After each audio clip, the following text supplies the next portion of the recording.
tertúlia. Boa tarde a todos. Hoje é dia 4 de agosto de 2014, é uma segunda-feira. O verbete é de número 3104. Ele tem 5 páginas, 48 logias e 18 máximos. O tema é antivitimização cognitiva e foi elaborado segundo a especialidade holomaturologia. Quem redigiu o verbete é a veterana Maria Aparecida Nicolau, conhecida como Cida Nicolau, certo? Então, a Cida Nicolau, ela é graduada em Direito, é brasileira, natural de São Paulo, capital, e voluntária da Conscienciologia desde 2005. A antivitimização cognitiva é o ato ou efeito de a consciência, homem ou mulher, eliminar os surtos imaturos de autorrebaixamento intelectual. Na pensenologia, nós destacamos o holopensene pessoal da antivitimização cognitiva, os neopensenes, a neopensenidade, os ortopensenes, a ortopensenidade e o holopensene da autossuperaciologia. Na fatologia, o abertismo intelectual, as neofontes de conhecimento, a antiacomodação intelectual, a autorresponsabilização de aprender sempre, a prevenção da autorrendição à douta ignorância, a antipunição intelectual, o reconhecimento dos trafais cognitivos, os desvios e os descaminhos cognitivos, a autossuficiência intelectual, as capacidades espontâneas atuais resultantes de retroesforços cognitivos e o descarte da autovitimização. Na parafatologia, nós vamos ler toda a parafatologia, a autovivência do estado vibracional profilático, o conceptáculo paracognitivo, a sincognitiva e a captação de para-verpons. A gente chama a atenção que no detalhismo tem 14 máximos, o que dá um status, né, de verbete bem trabalhado, bem detalhista, certo? Na remissiologia nós destacamos a administração da vida intelectual, a autoconfiança intelectual, autossuficiência intelectual, desembaraço intelectual e turno intelectual. A antivitimização cognitiva atualiza consigo quanto a bagagem pessoal de conhecimentos adquiridos ao longo das seriex, sendo assim propulsora da autolucidez e holomaturidade. Você, leitor ou leitora, ainda perde tempo evolutivo com vitimizações desnecessárias? Sabe da importância de adquirir novas cognições e assumir os próprios trafores? Quais consequências já observou? Quais proveitos evolutivos obteve? Na bibliografia específica, a verbetógrafa contribui com uma fonte de referência. Agora vamos ler a mega-análise elaborada pela equipe da Enciclosapiens, que é composta por Marilene Ragnin, Pilar Alegre e Socorro Frazão. Cogniciofilia, autolucidez, autorreflexão, autoatualização, eita palavra difícil, autodidatismo, intelectualidade, cognopensenidade, antidesvalorização, autodiscernimento, desdramatização, autossuficiência, despertamento, auto-organização, conhecimento, cosmovisão, proexofilia, pesquisofilia, antivitimologia, cosmoeticologia e holomaturologia. Bom, antes da gente passar aqui para as perguntas do teletertuliano, a gente queria fazer 2 convites. O primeiro é para participar do programa Verbetografia EAD, que foi elaborado principalmente para atingir, para possibilitar as pessoas que moram fora de Foz do Iguaçu a fazer o seu verbete pessoal e participar aqui conosco, como a Cida está participando, né, Cida?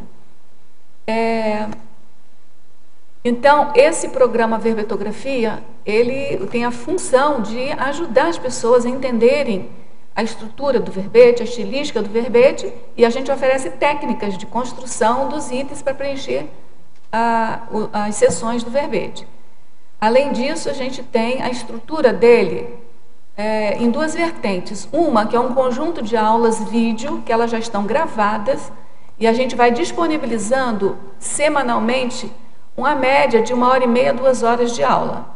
A pessoa baixa em casa, assiste essas aulas, anota as dificuldades e, ao mesmo tempo, já vai pensionizando sobre o tema que ela está desenvolvendo. Então, ela já vai, ao mesmo tempo que ela está estudando, às vezes tem insight, ela já vai anotando do lado.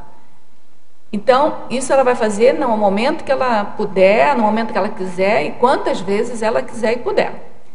A outra vertente é que uma vez por semana a gente tem uma aula online. No caso do EAD, é às quintas-feiras à noite, de 19h30 a 21h30. Nessa aula online, o que a gente faz? A gente responde todas as dúvidas que as pessoas tiveram enquanto estavam lá assistindo às aulas. Né? Pode ser que uma explicação lá qualquer, um assunto lá qualquer, ela não tenha ficado bem explicado, não tenha ficado bem entendido. Então, ela vai e pergunta nessa aula. A pergunta é feita através de um e-mail que ela envia para a gente e a gente lê. Tem um professor lá que lê a pergunta em nome da pessoa que está interessada na resposta. E também a gente faz o seguinte, a gente comenta, discute, revisa toda a produção do aluno, do participante do programa, semanalmente. Então, vamos supor que naquela semana foi a aula de definologia. Quando chegar na quarta-feira à noite, 18 horas, a pessoa manda o trabalho que ele fez, ou seja, a definição do verbete dele. A gente, na quinta-feira, óbvio, a gente vai ter que ter a quinta-feira toda para preparar, né, a discussão da gente.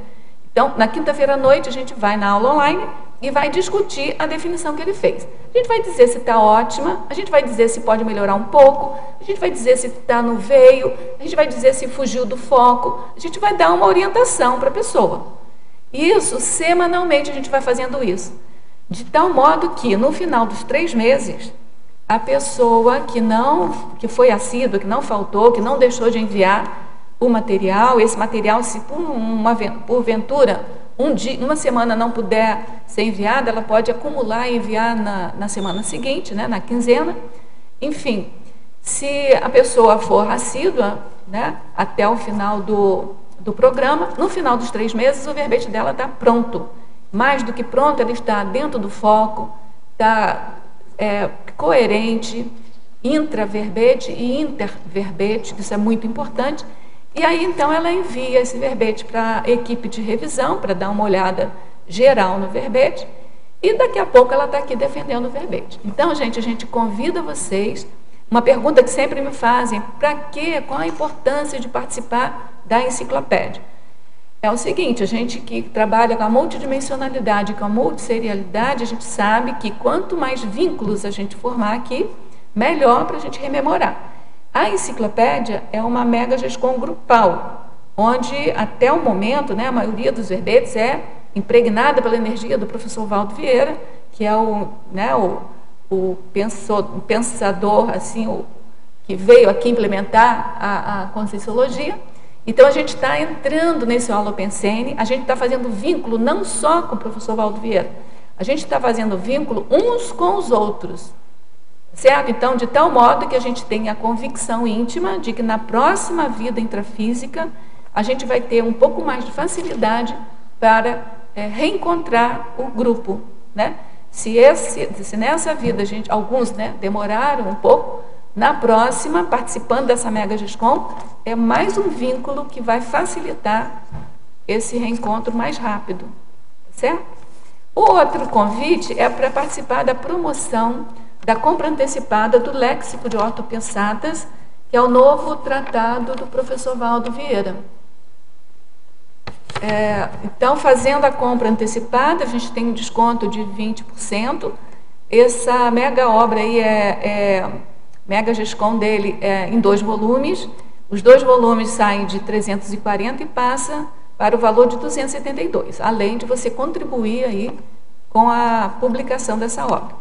Os contatos para você entrar nessa promoção é editares@editares.org ou pelo telefone 45 código de área 2102 1407 ou pela epígrafe 45 código de área 3525 0867. A epígrafe também tem o frete pago, também tem o Shopcons, que é o www.shopcons.com.br, e ela coloca um lembrete que o frete é pago pelo comprador, e aí a gente sempre insiste naquela sugestão de que você, ao invés de pagar o frete, você vem aqui, organiza uma semana aqui em Foz do Iguaçu, participa conosco aqui, né, da mini tertúlia, da tertúlia, desse balneário energético e pega seu livro. Também, se você não puder vir aqui, não quiser fazer por esses 2 endereços que eu passei, pode também se dirigir aos centros educacionais mais próximos aí da sua cidade, que são centros educacionais do IIPC, que eles também estão fazendo essa venda antecipada, certo? Então, você pode fazer a compra antecipada. Cida, agora, antes ainda da gente passar as perguntas, eu queria saber de você, o que te motivou a fazer esse verbete, esse tema, né? E o que você vislumbrou, que fichas que caíram durante a elaboração do seu verbete? Boa tarde para todos e todas. Esse verbete foi que eu estava em crise quando eu estava escrevendo meu primeiro verbete. Mesmo fazendo verbetografia, mesmo toda a assistência, eu estava me achando burra, achava que eu não era capaz nem de escrever, não tinha coragem, fiquei adiando, né? De mandar para revisão, achava que eu jamais sentaria aqui para defender o verbete. E aí aquilo me causou tanto mal-estar que eu fui estudar a enciclopédia, o que tinha de vitimização, porque era óbvio que eu estava fazendo papel de coitadinha, né? Porque todo mundo tem capacidade, é só se esforçar para isso. E aí no verbete da Adriana Lopes, de vitimologia, um dos itens era a antivitimização cognitiva. E isso me chamou muita atenção, que era o que estava acontecendo comigo, né? Eu comecei a perceber quantas coisas eu tinha deixado para trás, né? Que deve ser um dos motivos que a gente se afasta do serenão, deve ser isso, né? Que a gente estava lá convivendo junto com ele, e ele, a gente, por se achar incompetente, foi recuando, até ficar uma distância que a gente nem vê mais, né? Aí, os ganhos é que você começa a pegar a responsabilidade da sua vida, para de culpar o outro, porque a vítima, ela sempre responsabiliza o outro. Porque eu tenho um filho pequeno, porque meu marido não deixa, porque a minha mãe não me ajudou. Sempre tem algum culpado, nunca é a própria pessoa, né? E aí você, quando você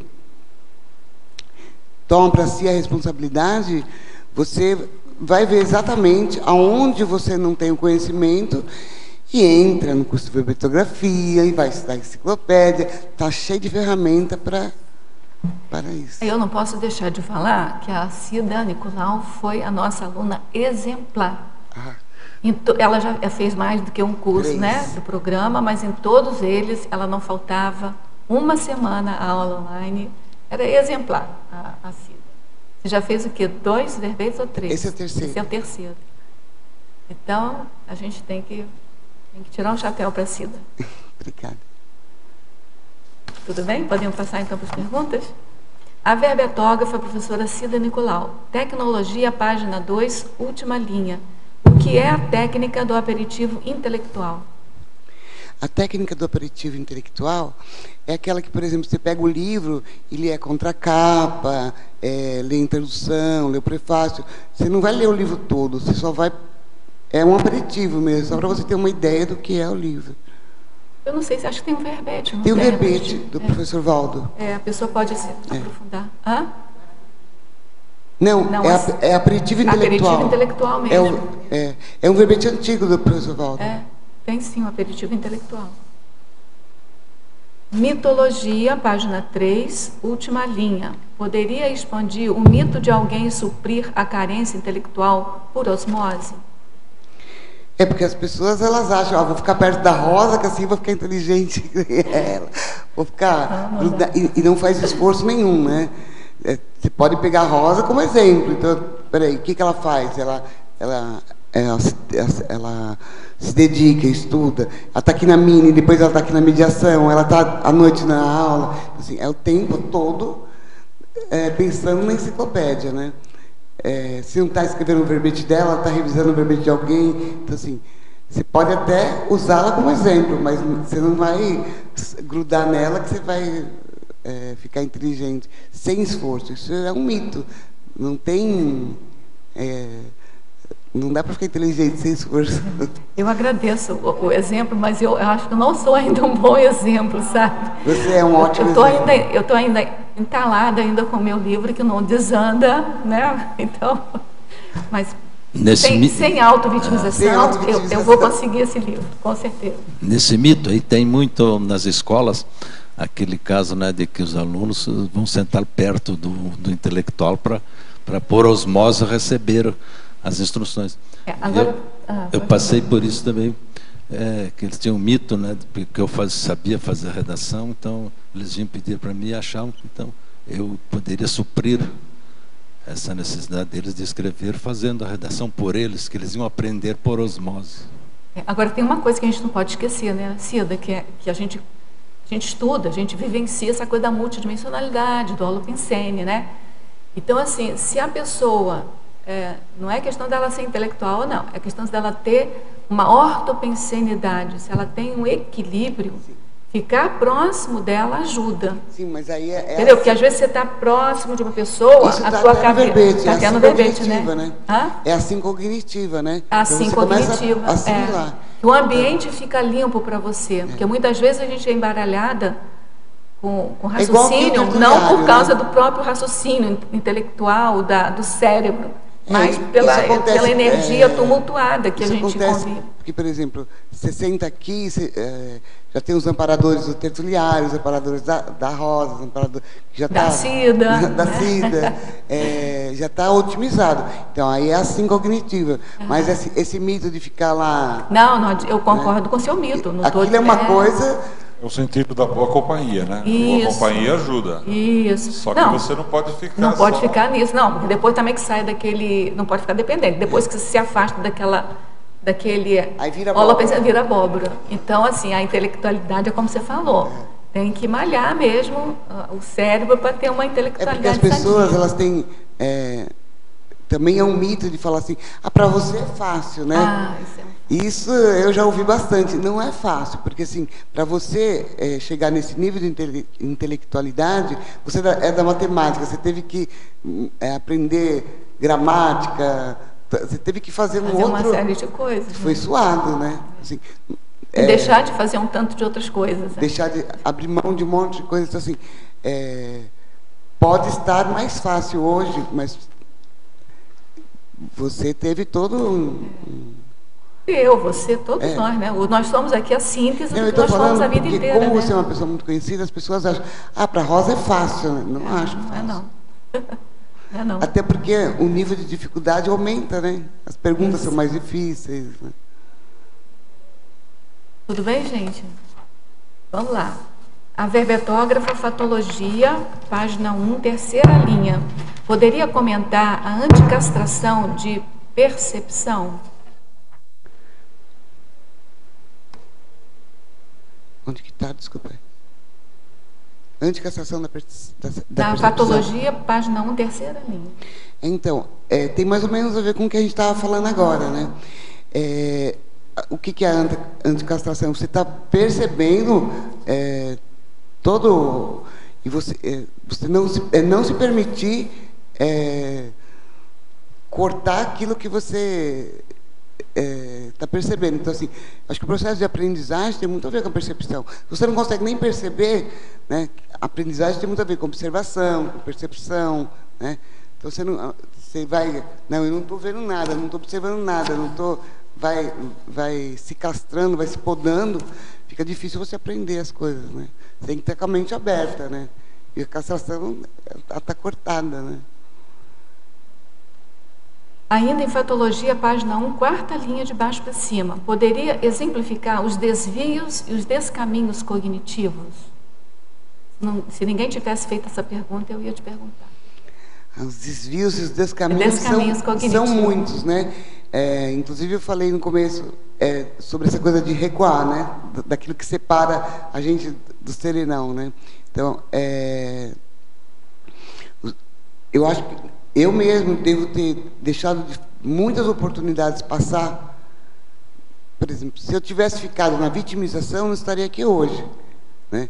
Eu estaria lá chorando que todo mundo é inteligente, que eu não tenho capacidade e que para a Rosa é muito fácil, né? Que para o Carlos, para as pessoas que estão aqui já defendendo, ralando, é muito fácil. O professor Valdo, com aquele parapsiquismo, até eu, não é assim. Para ele também foi...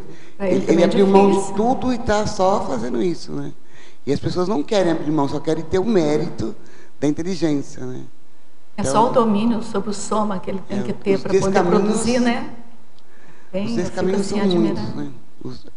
E a gente se afasta do nosso... Eu acho que uma das coisas fortes das pessoas estarem em Melim, muito intermissivistas estarem em Melim, tem a ver com isso, porque vai se afastando do seu grupo, das pessoas que têm afinidade, da sua paraprocedência, das ideias inatas, você vai se afastando de...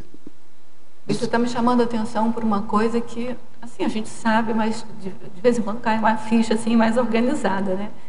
Que a gente deve olhar o exemplarismo do outro, não só a produção do outro, mas as autossuperações dos outros, né? Sim. Porque às vezes você vê o resultado, mas você não vê o caminho. E aí, se você quer chegar no resultado sem ter uma noção do caminho, você se frustra.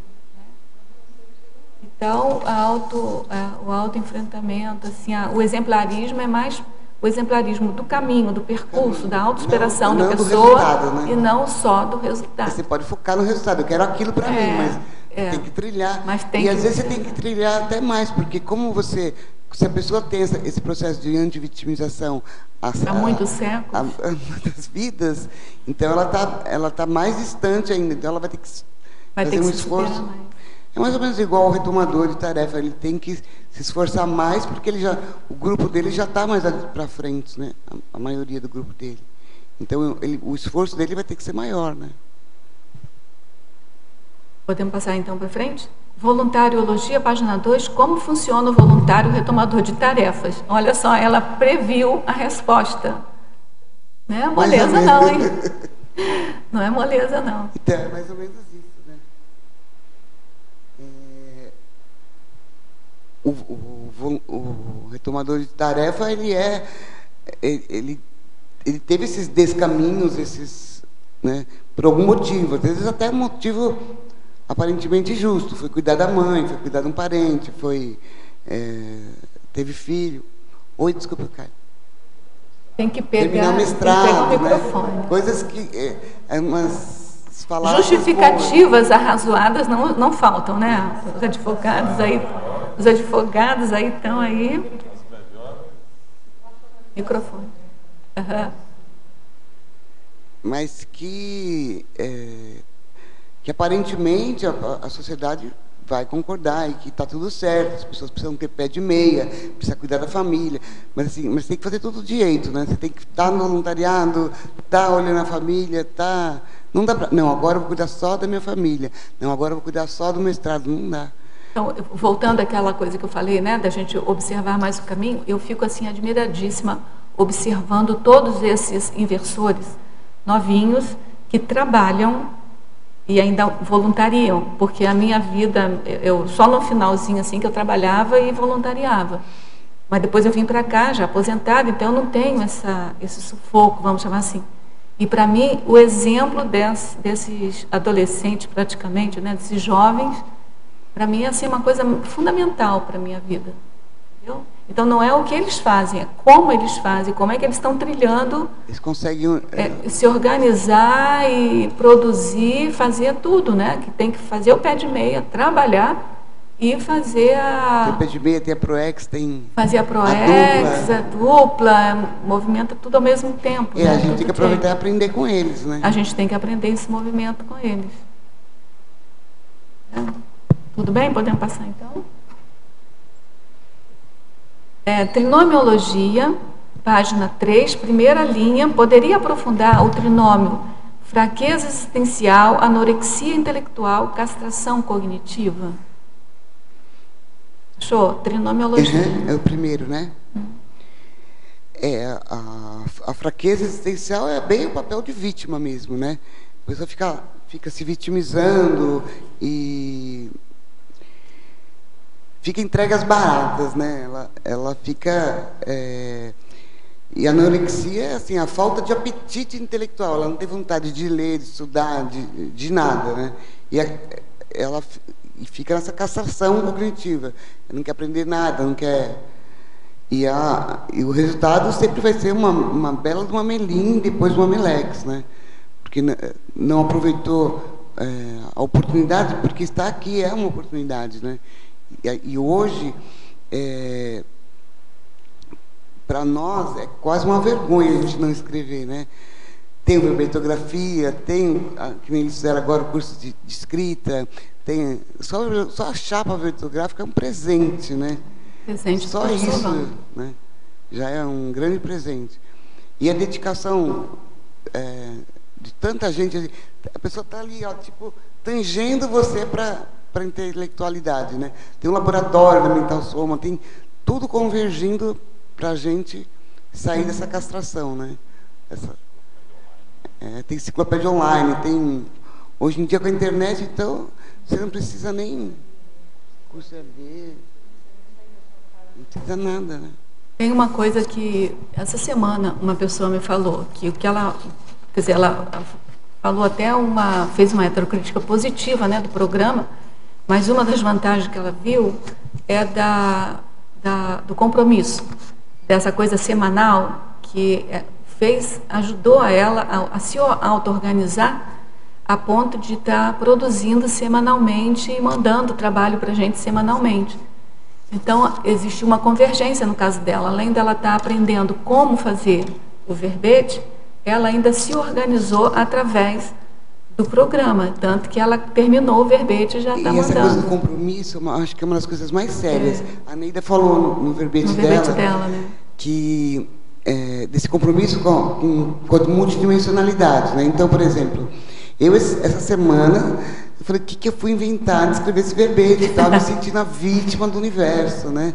Eu falei assim, aí eu estava tão forte a coisa, né? Porque eu tenho esse padrão, por exemplo, tenho 10%, eu tenho um tanto, uma porcentagem. Mas aí vem as concertos para se assistir e fica uma coisa assim, aparentemente insuportável. Você tem que ter aquele lapso de lucidez para saber que não é seu, para você manter. A gente se assedia com assistência, né? Então, assim, em vez de falar que legal, eu estou tendo essa oportunidade que está toda a equipe me ajudar a assistir o meu público-alvo. Eu não estou fazendo favor para ninguém, porque as pessoas não querem estar acopladas com essas consciências, como se elas estivessem fazendo um favor para alguém. É a minha dívida com essas consciências. Eu estou, eles estão me ajudando a pagar a minha dívida.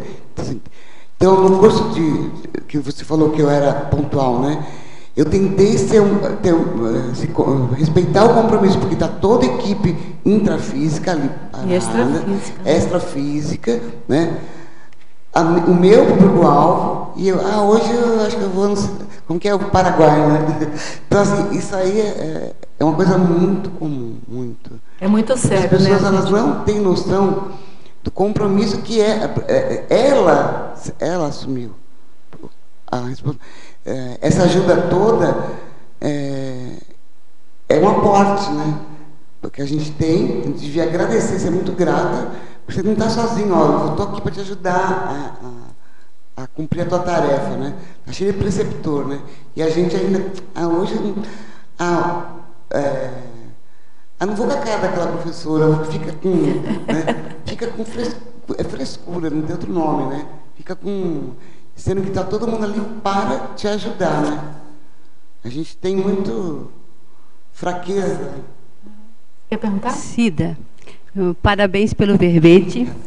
E eu gostaria que você pudesse explicar para a gente, na página 1, né, na patologia, na 6ª linha, 2 questões. A prevenção da autorrendição à douta ignorância e a pronta autodisponibilidade para rever as autoconvicções.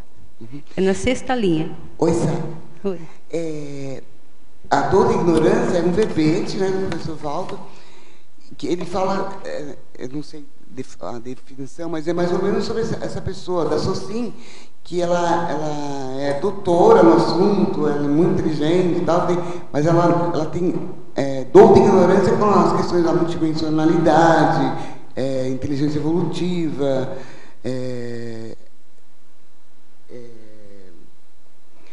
então, não adianta a gente ter só essa inteligência formal, né? Isso vai ajudar com o tempo a gente entender a inteligência evolutiva, mas apenas eletronáutico não ajuda, porque nós somos muito mais do que isso. A gente vai voltar para a nossa procedência, vai ter as consegues para a gente assistir. Então, assim, o que a gente veio fazer aqui mesmo, né, que é os resgates, as interações e tal, a pessoa não está nem pensando, ela tem douta ignorância no assunto de multidimensionalidade e tal, né? E a pronta, então, assim, você tem que estar prevenido para não ficar só cuidando do mestrado, né? Você tem que estar cuidando do mestrado, cuidando da multidimensionalidade. O mais importante, a inteligência mais importante para nós é a inteligência evolutiva, né? A pronta autodisponibilidade para rever as autoconvicções é a autocrítica, né? A pessoa ela não pode ser acrítica, né? Ela tem que estar sempre revendo. Ela não pode ter verdades absolutas, ela tem que estar sempre revendo. Por isso que a gente trabalha com verdade relativa de ponta, né? Até agora eu penso assim, mas outra pessoa aparece com uma outra ideia, vamos rever, vamos questionar. Ela não pode estar fechada, ela tem que usar o albertismo consciencial, né? Ok, Cida, obrigada. Ô, Cida, e uma outra questão também, na última linha, na patologia, na primeira página também, você fala da incapacitação cognitiva temporária. A incapacitação cognitiva temporária, eu pensei na pessoa, por exemplo, ela sofre um traumatismo craniano, fica em coma, ou ela tem alguma amnésia, algum processo mais somático, né? Então, ela não perdeu aquilo, ela só está temporariamente com aquela dificuldade.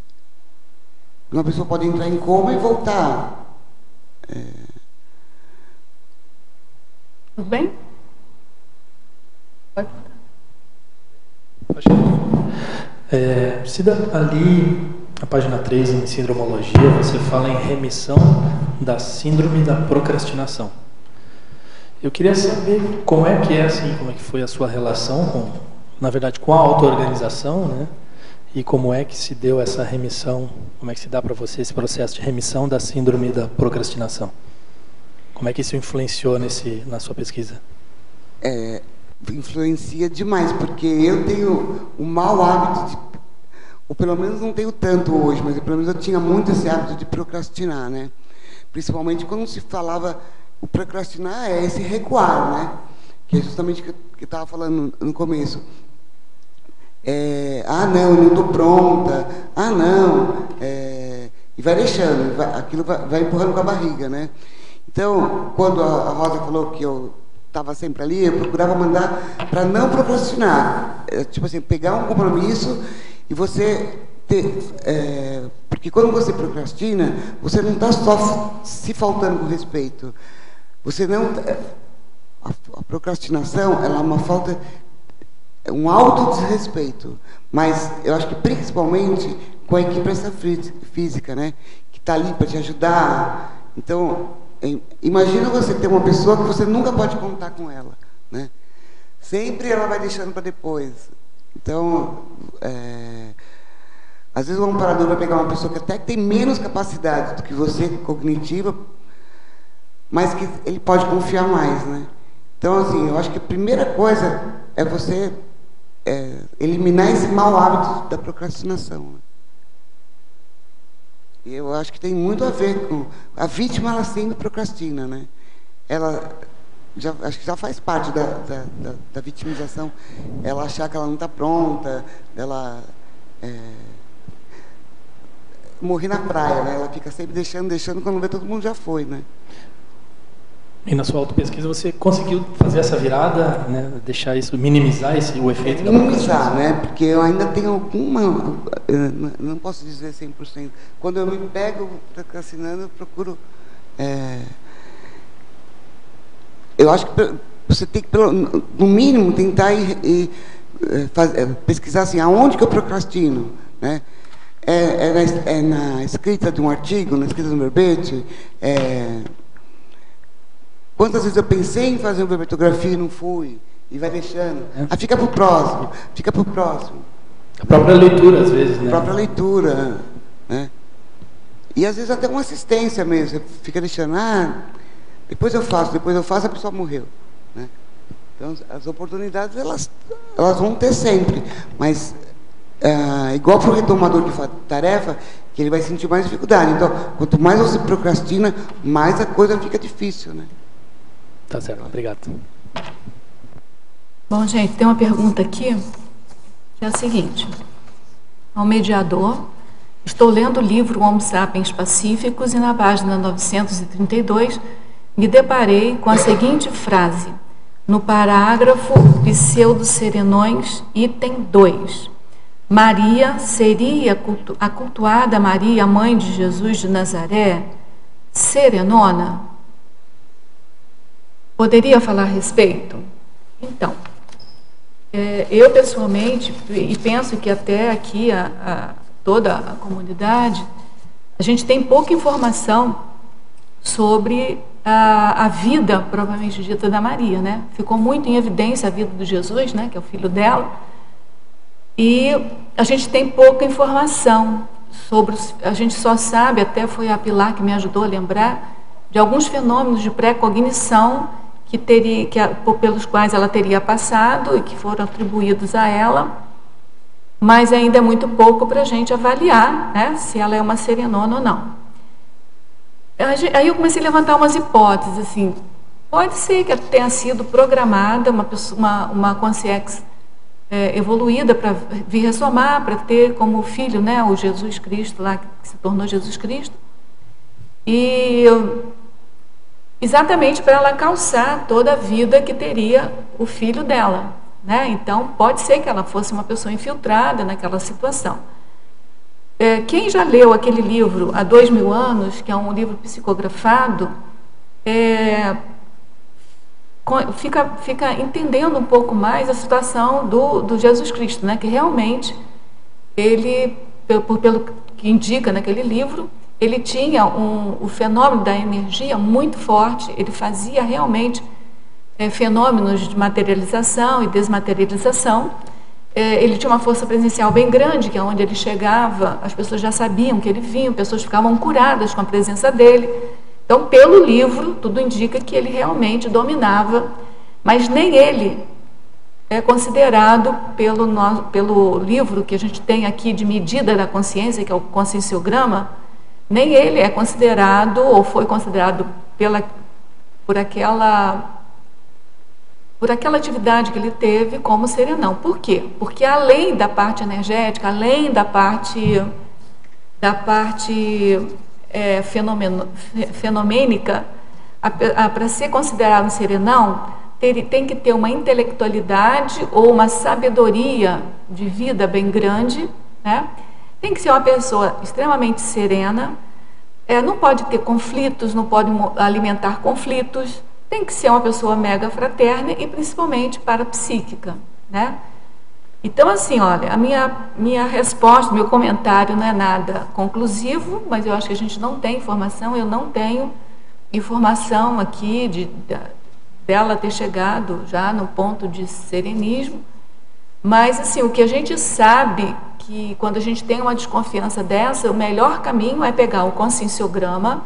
A gente sabe que as últimas perguntas, ou seja, a 20ª pergunta de cada folha, ela é relacionada com o serenismo. A gente pode fazer uma rápida medição da condição dela na época, para saber se ela está mais tendente ao serenismo ou não. Que a gente não teve nenhuma informação até o momento, a gente não teve, certo? Mas assim, o Jesus Cristo, né, que é mais evidente, que é mais assim, nem ele porque ele tinha aqueles descontroles emocionais que tiravam ele da condição do serenismo, certo? Então a gente falei algumas coisas para você tentar ver aí com seus próprios estudos, né, continuando aí os seus próprios estudos. Nesse mesmo parágrafo aqui, ó, que você citou esse número 2, o número 1 também é intrigante, porque pergunta sobre Aristóteles e Apolônio de Tiana.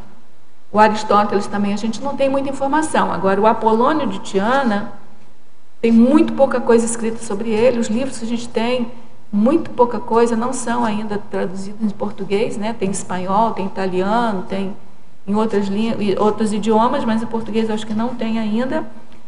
Mas o professor Valdo tem umas informações de rememoração que conta e converge com o que eu li no livro dele, que era uma pessoa extremamente parapsíquica, que era uma pessoa extremamente tarística. Ele viajava muito, dando aulas, né? Ele era médico, enfim, ele tinha várias atribuições que fazem com que a gente tenha uma suposição, não que ele seja serenão, mas de uma consciência bem avançada, tá? Mesmo naquela época, porque ele foi contemporâneo do Jesus Cristo, né? O nosso ano 0, né, começa com Jesus Cristo, e ele pegou todo esse século da vida de Jesus Cristo. Só que, por problemas políticos, eles acabaram, arrasaram, queimaram, sumiram com toda a produção científica, escrita do Apolônio de Tiana. Então, entre a família do Apolônio e a família de Jesus Cristo e Nossa Senhora, a gente acha que o Apolônio tem mais chance de ser um serenão hoje do que eles. Mas a gente não tem assim um embasamento, acho que a gente não tem. Aqui na nossa comunidade, a pessoa que tem mais parapsiquismo, que encontra com mais facilidade essas consciências, né, do passado, é o professor Valdo. Eu não me lembro dele ter falado, de ter recebido a visita aí da Nossa Senhora. Você lembra alguma coisa? Então, isso é um indicador de que realmente a gente, não tem, além de não ter informação, que a gente ainda tem que pesquisar muito para poder chegar a alguma conclusão a respeito dela. Tá certo? Agora, é intrigante, né, que o professor Valdo coloque essa dúvida aqui no pseudo-serenões. Tá? Mas ele bota uma dúvida em pseudo-serenões, não em serenões. A gente tem que já entender isso, né? Fazer essa conexão. Se ele tivesse querendo que a gente raciocinasse, né, nela, né, sobre ela, com o enfoque do serenismo, ele não colocaria no pseudo-serenões. Né? Então, quer dizer, pseudo-serenão é pseudo, ele não é serenão. Mas, assim, de qualquer maneira, a gente não tem uma resposta ainda, porque falta pesquisa. As pessoas mais parapsíquicas daqui ainda não contactaram essas consciências. A gente sabe que, se é uma serenão, é difícil mesmo de conectar, mas a gente também sabe, agora, ultimamente, que alguns serenões já apareceram para a gente, quer dizer, para o professor Valdo, e a gente percebe as energias assim, né? Então, a gente está aguardando aí, vamos ver, né, se depois dessa pergunta se movimenta aqui o Holopensene e a gente tem algumas informações, tá bom? Então, infelizmente, a gente não tem nem nada conclusivo assim para te dar. Cida, posso perguntar? Sim. Na primeira página, Fatologia, terceira linha, você fala da anticastração da percepção. Você quis dizer da percepção extrafísica ou intrafísica mesmo? O que você quis dizer com aqui relacionando ao tema? Percepção intrafísica mesmo. Por isso que eu coloquei na patologia. porque tem muita gente que ela fica alheia à realidade, né? Então ela não observa nada, não percebe nada, e isso começa, ela se castra para o conhecimento. Se você não observa nada, não percebe nada, né? Aqui é de percepção mesmo, não é nem da para-percepção. Já é bem no, ela não consegue perceber nem o que está do lado dela, palpável, né? Para ela ter a para-percepção fica mais difícil, né? Ela tem que começar pelo menos a olhar, a não se castrar, começar a perceber os lugares que ela entra, os lugares que ela vai. Até a prova de magística é mais ou menos para isso, né? Você começar a perceber o objeto, né? Tanto aquilo vai extrapolando que daqui a pouco você começa a perceber o extrafísico, né? Daquilo. E já é um exercício para aumentar a percepção, né? A outra pergunta, eu não sei se você já falou porque eu cheguei um pouco atrasada, na página 3, na sindromologia, a última síndrome, que é a erradicação da síndrome de Amiel. Poderia explicar o que é essa síndrome? A síndrome de Amiel é aquela que a pessoa escreve, mas se você pegar é tipo verborragia, né? Que a pessoa fala, e não tem nada de conteúdo, né? Tem um verbete também, a síndrome de Amiel, se você quiser aprofundar, tá? Professora Cida, Fatologia, página 1, 7ª linha. Poderia explicar como construir a estratégia pró-evolutiva da antivitimização diante dos percalços? Essa pergunta e a próxima, essas duas perguntas vieram de Madrid para você, viu? Deve ser a Manu. A nossa próxima verbetógrafa, né? A estratégia pró-evolutiva da antivitimização porque se a pessoa não tiver um posicionamento de antivitimização, qualquer percalço, porque todo dia a gente tem alguma coisa, né? Um dia está chovendo, um dia está frio, outro dia tudo vai ser motivo para a pessoa, não, hoje eu não vou para a escola porque está chovendo, hoje eu não vou, então ela fica sempre no papel de vítima. Então, assim, se ela tem que ter um posicionamento antivitimizatório para ela deixar de ser vítima, né? Senão tudo vai ser um obstáculo para ela, né? O percalço é alguma coisa que a gente tem aqui a cada segundo, né? Então, eu costumo sempre dar um exemplo meu, vou dar mais uma vez ele aqui. Que é assim, quando eu cheguei aqui, eu já vinha aposentada, já era doutora, já era, né? Tinha um status assim. Aí, professora de universidade e tal, né? E as pessoas me cobravam muito. Agora você vai só escrever, né, Rosa? E eu ficava assim, gente, as pessoas não sabem a dificuldade que eu tenho para escrever. Eu fiz a área de matemática, então matemática é muito simples, né, de você escrever, porque é mais equação, é mais matemática, então você não precisa muito de escrever. Mas as pessoas, sabe, assim, chegava um ponto em que eu ficava até acuada, assim, apavorada com aquilo.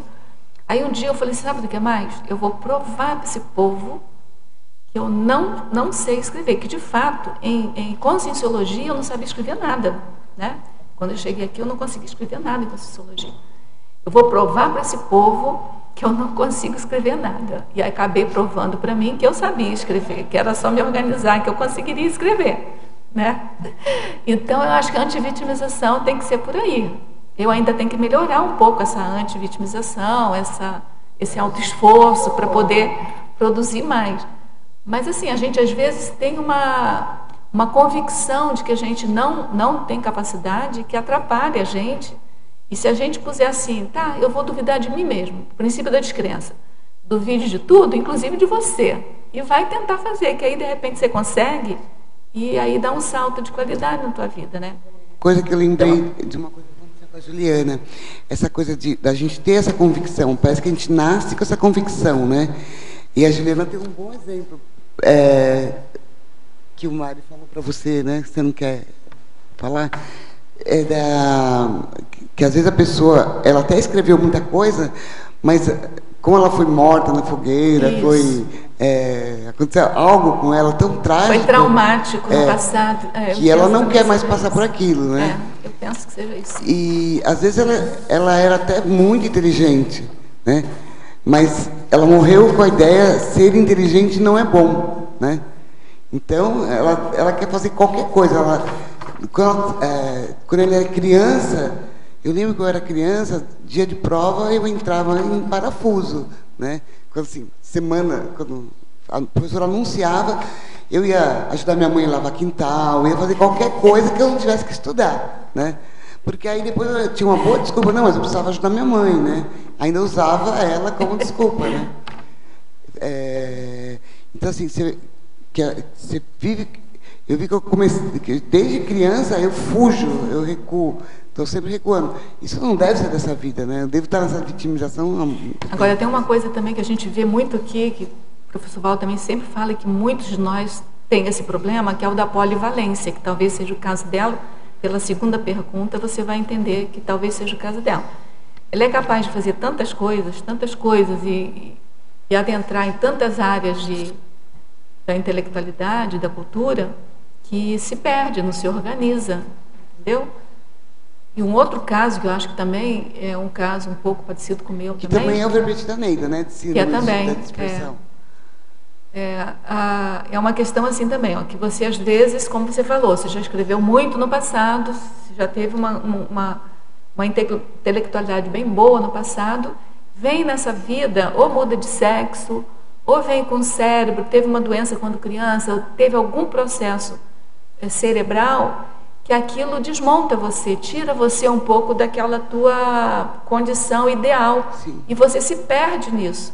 Então é mais um motivo para você se auto-enfrentar, ao invés de você se auto-enfrentar e passar por cima dessa dificuldade cerebral mesmo, aí você começa a tergiversar, entendeu? A ir por caminhos mais fáceis, porque no passado você teve mais facilidade de escrever do que agora, mas você continua com aquela capacidade, é o seu cérebro que não está tão bom quanto no passado. Ou você convive com pessoas muito intelectuais que têm a dor da ignorância, né?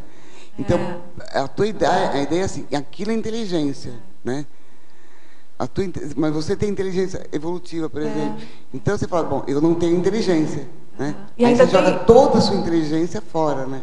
E ainda tem isso que você falou. Quer dizer, no passado você teve uma intelectualidade, uma facilidade muito grande para escrever, e hoje, além do cérebro às vezes não ajudar, mudança de sexo, enfim, outras coisas, você ainda tem essa questão, que você não está fazendo você não vai escrever, não vai produzir a mesma coisa que você produziu no passado, você tem que produzir sob o paradigma consciencial. E aí a dificuldade é um pouco maior mesmo. Não, e a maioria entendeu? Então são várias coisas. Assim. Uma coisa que eu venho pesquisando, auto-pesquisando, é a coisa do... Quem que escrevia os discursos das revoltas? Eram os filósofos, né? Porque os reis, os príncipes, eles não tinham essa intelectualidade. Então era como hoje, quem que escreve o discurso do Lula, né? São outras pessoas, né? Então quem escrevia os grandes discursos que deram origem às grandes guerras foram os filósofos, né? Imagina a Melex que não entrou, tipo assim, eu não quero mais saber de escrever, eu não quero mais saber. Então às vezes era muito bom, mas entrou nessa de fazer o discurso da guerra, né?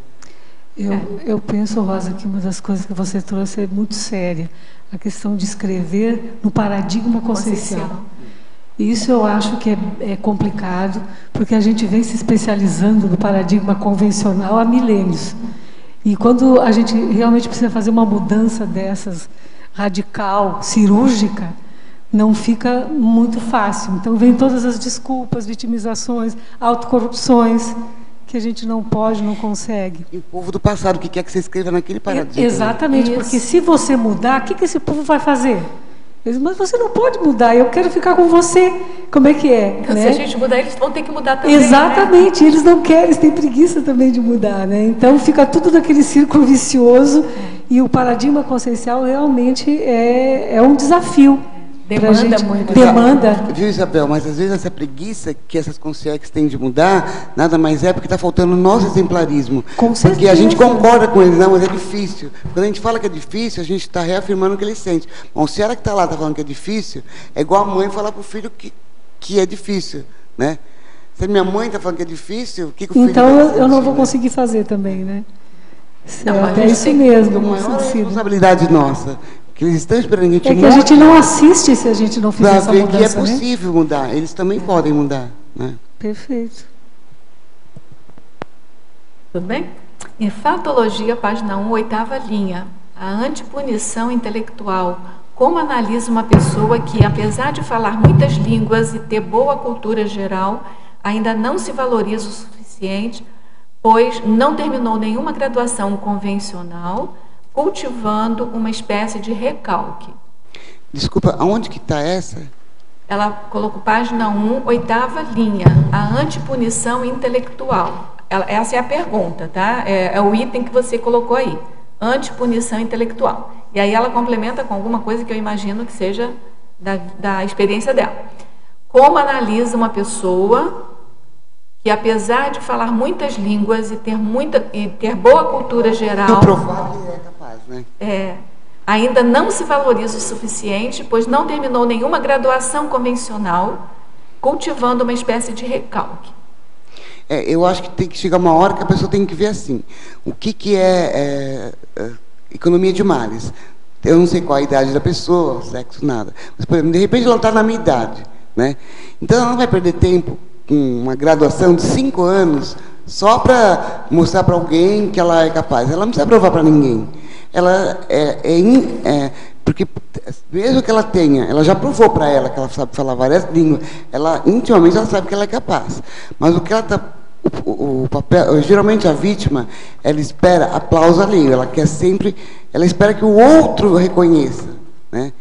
E esse eu acho que é o grande mata-burro da vítima, é onde ela cai, porque ela fica sempre esperando que o outro aplaude, o outro reconheça. Então, tudo que ela não faz para ela. Eu vou fazer direito porque o meu pai vai gostar mais de mim, faz o curso que o pai quer, que o marido quer, que a sociedade quer. Então, assim, isso já não dá mais para perder tempo. Dependendo se ela é jovem, então arregaça a manga e entra na faculdade e termina. Se isso é importante para ela, como realização profissional.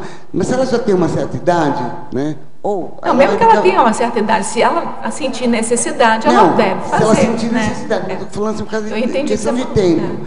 A Malu Balona, ela abriu mão das faculdades graduais e se dedica full time para Conscienciologia. E assim, para mim ela tem um super valor, né?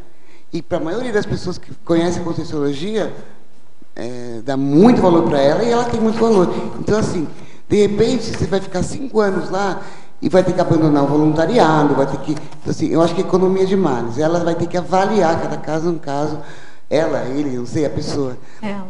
A pessoa vai ter que avaliar e ver, assim, o que eu estou preocupada, com o que as pessoas acham de mim? Porque a vítima, ela sempre acha, ela sempre está esperando...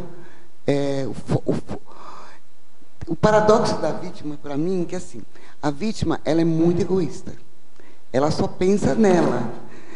Ela pensa assim, na minha faculdade, no meu... Tudo na minha dor, né? A hora que ela parar e olhar quanta pessoa ela pode ajudar, né? Quantas pessoas ela poderia estar ajudando, vale mais do que uma faculdade, né? Então, assim, a hora que a vítima... que a pessoa resolve deixar de ser vítima de si própria e olhar para o outro, ela para de ser vítima e começa a ser assistencial. Então, o fato da graduação, ela vai ter que avaliar. Isso vale a pena? Eu estou trabalhando? Isso vai melhorar a minha profissão? Isso vai melhorar a minha estima? Né? É mais ou menos igual uma plástica, né? Isso vai melhorar a minha estima? Né? É ganho, viu? Custo-benefício, né? Isso que você falou agora no final, que eu acho é fundamental. Porque ela termina a pergunta assim, que isso tudo, o fato de ela não ter feito a graduação, é uma espécie de recalque.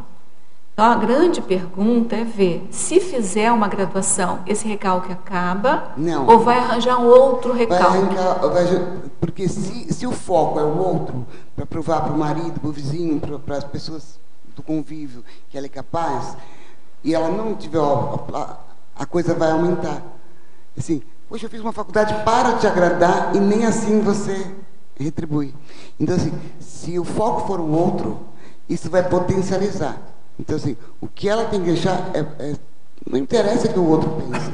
Assim, eu acho que é custo-benefício. O que ela vai ver aonde eu sou mais importante. Esses 5 anos que eu vou perder numa graduação, esses 5 anos eu me dedicar à escrita do meu livro, fazer ou ao voluntariado, o que vai ser mais útil para a minha evolução e para assistir as pessoas.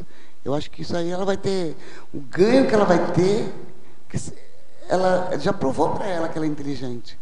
Mas agora, eu não sei falar língua nenhuma, só português. Sabe, assim, não é uma coisa fácil, é uma coisa que a pessoa teve que... Ela já provou que ela é capaz, né? Não, eu também acho que ela já provou que ela é capaz.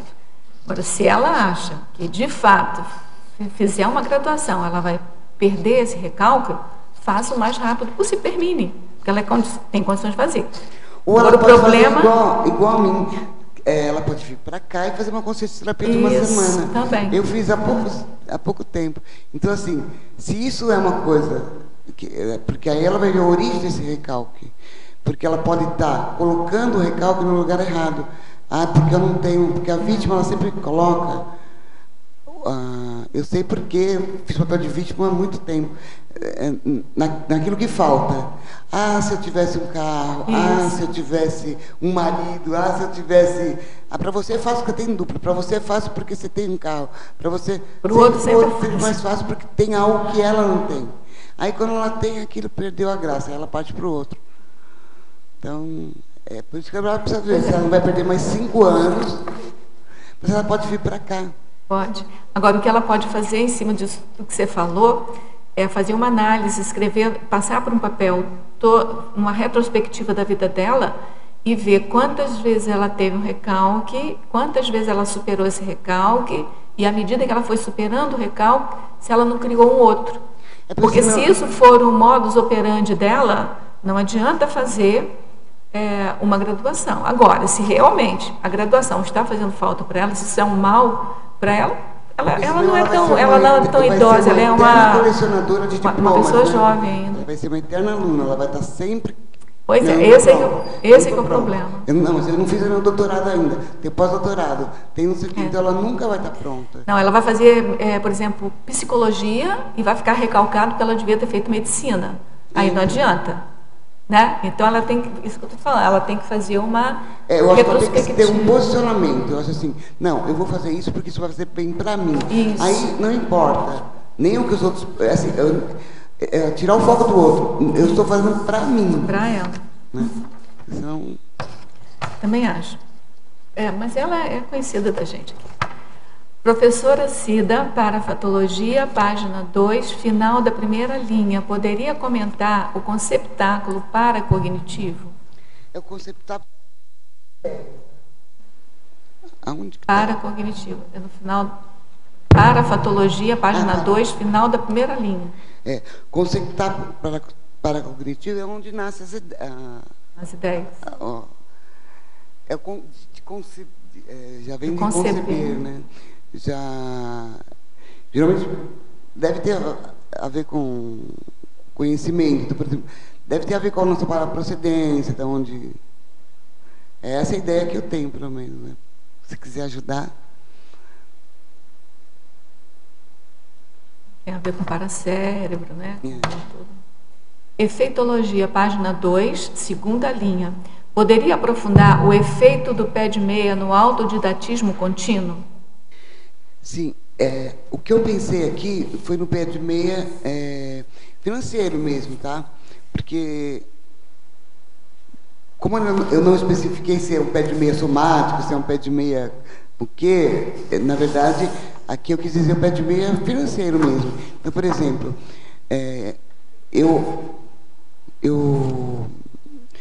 eu penso assim, para você ter um autodidatismo, se você já tem um pé de meia, aquilo vai te liberar para você estudar. Então, por exemplo, você vai poder comprar seus livros, você está preocupado que tem a conta para pagar, isso vai te ajudar a fazer a ter um computador melhor, uma mesa melhor,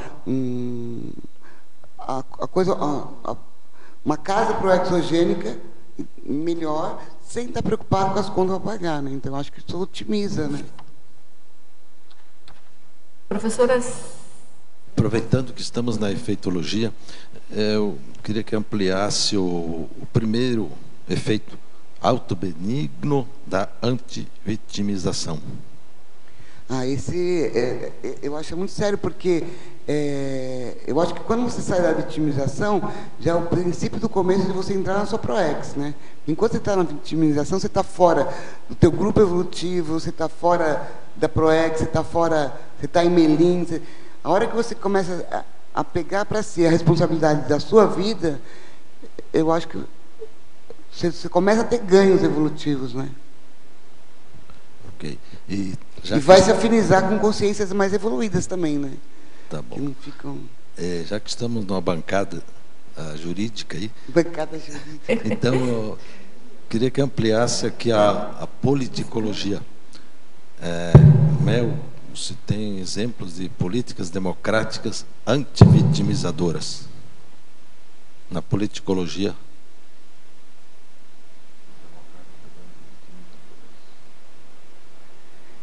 Que esse seria o ideal, né? Pelo menos eu penso assim, porque a nossa política, ela gosta de dar cesta básica, ela gosta de deixar, quanto mais vítima, mais fácil do governo manipulada. Então, eu penso que até hoje a gente teve a política vitimizadora, né? Ela gosta de que a pessoa fica dependente, fica... Quer dizer, além de ser democrática, o povo tem que ser... O ideal é que ela seja democrática. Etarística, né? Etarística. Que a pessoa seja independente, né? Porque a partir do momento que você não está mais vítima, cada um já fica responsável pela sua vida, né? Isso já é um ganho para a sociedade gigante, né? No final, acho que pende para a política cosmoética, então... Sim, a política cosmoética. Porque falta nos nossos políticos. Sim. Essa ideia de educação e saúde para o povo, acho que já é um grande avanço, né? Cida, aqui também próximo da politicologia tem a paradoxologia, né? Você coloca ali na terceira folha, no caso, o paradoxo, acúmulo cognitivo, dúvida constante. Paradoxo, acúmulo cognitivo, dúvida constante. Isso. Realmente é um paradoxo, porque enquanto você está na superficialidade, você aceita tudo como verdade absoluta, né? E quando é igual agora essa história da Maria, né? Então, quanto que a Rosa já estudou sobre serenologia, vem uma pergunta, você fica com dúvida. Às vezes a pessoa, ela podia falar ou sim ou não, porque ela não teve outros questionamentos até mais elevados. Quanto mais você questiona, mais você estuda, você começa a questionar até as coisas que você tinha certeza, né? Então você vai ter... As suas dúvidas aumentam, ela não diminui, né? Verbete, você teve algum aporte, alguma coisa assim que te inspirou, além da vida intrafísica? Você está falando se eu tive alguma inspiração? Isso. Olha, eu acho que sim, né? Porque desde que eu decidi escrever esse verbete, já é o terceiro que eu estou escrevendo, né? Então, assim, eu me prometo sair da vitimização, né? Então, assim, já não comecei a escrever o livro, mas já estou com tema, já estou com ideia já estou mais focada. Já estou tentando ficar menos dispersa, porque eu sempre fui muito dispersa, sempre fiquei, essa coisa da polivalente, de que, não, mas isso aqui também é bom. Eu gostei da ideia da Sandra, né, que ela deu, da Sandra Tornieri, de você convergir tudo. Então, por exemplo, para a pessoa deixar de ter essa síndrome, da pessoa começar a convergir, né? Então, por exemplo, pegar o teu tema e tudo, usar o parapsiquismo naquilo, não sei o que naquilo. Então, eu sinto que que com essa coisa de querer escrever, eu fico um pouquinho menos dispersa. Para mim, isso aí já é um baita de um aporte, né? Um pouquinho menos esperta, para mim, já é um super ganho. E como você lida também com o ansiosismo, Cida? Assim, ao escrever... Esse aí é uma coisa assim, que também o ansiosismo está ligado, no meu caso, não vou falar que todos os casos, porque cada caso é um caso. No meu caso, toda pessoa que tem processo de vitimização, ela é ansiosa. Porque se a pessoa parar, pensar, usar o discernimento, ela já vai começar a ficar menos ansiosa. Peraí, não vai acontecer nada, está tudo sob controle, o amparador está aqui me ajudando, eu estou tendo uma equipe, eu estou tendo um aporte, estou tendo tudo, né? Então ela já vai deixar de ser vítima, de ser ansiosa. Então, assim, já é um padrão da vítima. Eu não conheço ninguém que tem padrão de vitimização que não seja ansiosa. Eu acho que parece que é prima, irmã, são parentes, eu acho que as duas. No meu caso, pelo menos, né? Então, eu acho que quando você foca na escrita, foca no tema de pesquisa, eu acho que diminui a ansiedade. Porque a ansiedade, ela tem a ver com a polivalência, que você quer estar em tudo e todos os lugares, né? E ter controle de tudo. Você não vai ter controle de tudo, né? Ok, isso que eu acho que... Ok, então, obrigada. A escrita ajuda, a leitura ajuda muito na ansiedade.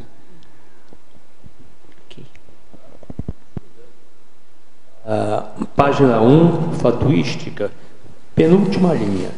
As dissonâncias cognitivas. Queria que você falasse sobre esse... O que eu entendo por dissonâncias cognitivas são aquelas...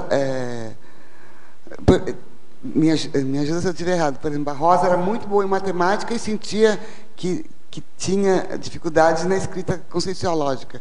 Então, ela foi dar uma equilibrada. Hoje, eu posso dizer até que, não sei, né, que quase que superou, né? Estou fazendo um esforço. No mínimo, equilibrou, né? Não, estou fazendo um esforço. Na minha ideia, ultrapassou a matemática, né? Melhorei. Porque você... agora ela está na paramatemática, né? Então, ajudou até a matemática, né? Até entender melhor. Não, o professor Valdo sempre falava para mim que quando eu parasse de pensar igual matemática, que eu ia entender melhor matemática. E aí, para mim, isso é um desafio que não tinha tamanho. Porque como é que você vai pensar? Eu cheguei para o professor Valdo, se eu não puder pensar como eu sei pensar, eu não sei pensar, né? Mas, enfim, eu estou nesse dilema ainda, né? Aí, não pensar como eu sei pensar para pensar melhor. Rosa, isso não é o que a Sandra falou? Que você começa a convergir, você pega, por exemplo, o parapsiquismo e usa na matemática. Sim, você começa a convergir, então você tira o foco da matemática e tudo converge para a matemática, né? Também tem muito a ver com a nossa ansiedade, né? Sim. Quando você está focando alguma coisa e você quer, a gente fica só naquele foco, né? E você deixa de ver o restante. Acho que a partir do momento que você se liberta disso, você tem condição de enxergar melhor. Não é isso? Aí mesmo. E a matemática, assim, eu acho que ela ajuda muito. Já que a gente está falando de matemática, né? Ajuda muito, mas ela tem um raciocínio dela que também limita. Se você sabe que aquilo, de antemão, a tendência daquilo não é dar resultado nenhum, você já não vai, você para, entendeu? E isso não é bom para a Conscienciologia, porque a experimentologia, ela te renova em todos os caminhos.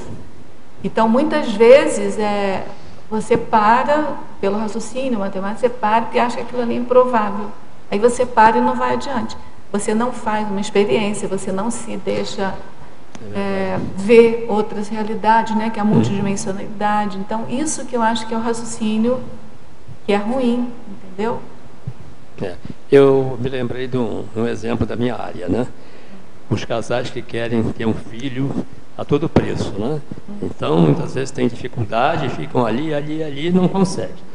Adotam uma criança espontaneamente. Lá veio o bebê próprio, não é isso? Eu acho que é isso. Porque tira o foco, tira o foco, né? Mas a dissonância cognitiva é um pouco por aí mesmo. Você tem uma divergência qualquer, ou consciencial ou entre duas pessoas mesmo, né? Uma divergência, uma diferença de cognição. É mais ou menos assim. Nossa, aquela pessoa é tão inteligente, olha o que ela está fazendo, mas às vezes, por exemplo, ela não tem uma inteligência emocional, ela não tem uma inteligência musical. São muito... quando eu era criança, quando eu via alguém com essa dissonância, eu não entendia. Eu tinha muita dificuldade. Mas essa pessoa é tão inteligente, a pessoa inteligente para mim, ela tinha que ser feliz, lindo, feliz, rico, sabe? Eu tinha a ideia assim, que era o sucesso, né? Não errava, não... Tinha ortopensenidade. Era tudo... Então, quando eu via essa dissonância, eu falava, nossa, mas a pessoa é tão inteligente fazer. E até hoje a gente se pega... nossa, mas a pessoa é doutora nisso e com uma atitude dessa, né? Mas nós não temos... Quantos modos nós temos de inteligência hoje? Eu já não sei mais, já passou de 15, não já? O quê? Quantos modos de inteligência nós temos hoje? Nós temos vários. Vários, né? Isso. Oi? 11 estava no Projeciologia, mas depois eu já vi o professor Valdo falar que tinha mais, né? Hoje, 11 está no Projeciologia, né? 700 experimentos, né? 700. Sim, podemos continuar? Tudo bem? Professora Cida, antonimologia, página 1, final da segunda linha, antivitimização afetiva, poderia expandir a relação com o tema do verbete? Você botou na antonimologia, você viu aí? Sim. É que todo verbete, ele tem uma seção dos opostos, né? Até para você entender o que não é a antivitimização cognitiva, né? Até para expandir daquilo que não é, né? E a antivitimização afetiva, eu entendo que seja assim, a pessoa não se permitir se fazer de vítima. Tipo assim, minha filha não gosta mais de mim, meu marido, e fica fazendo drama, né? Assim, a vitimização. A antivitimização é a eliminação disso, né? É a pessoa não precisar de afeto externo para se sentir bem, né?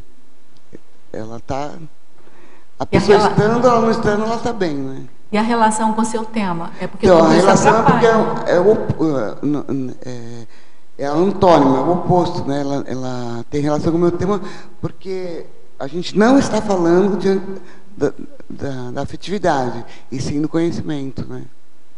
Mas uma coisa tem relação, porque a vitimização afetiva, que é base psicossomática, ela afeta a vitimização mental somática, que a base é mental somática. A vitimização cognitiva, que a base é mental somática.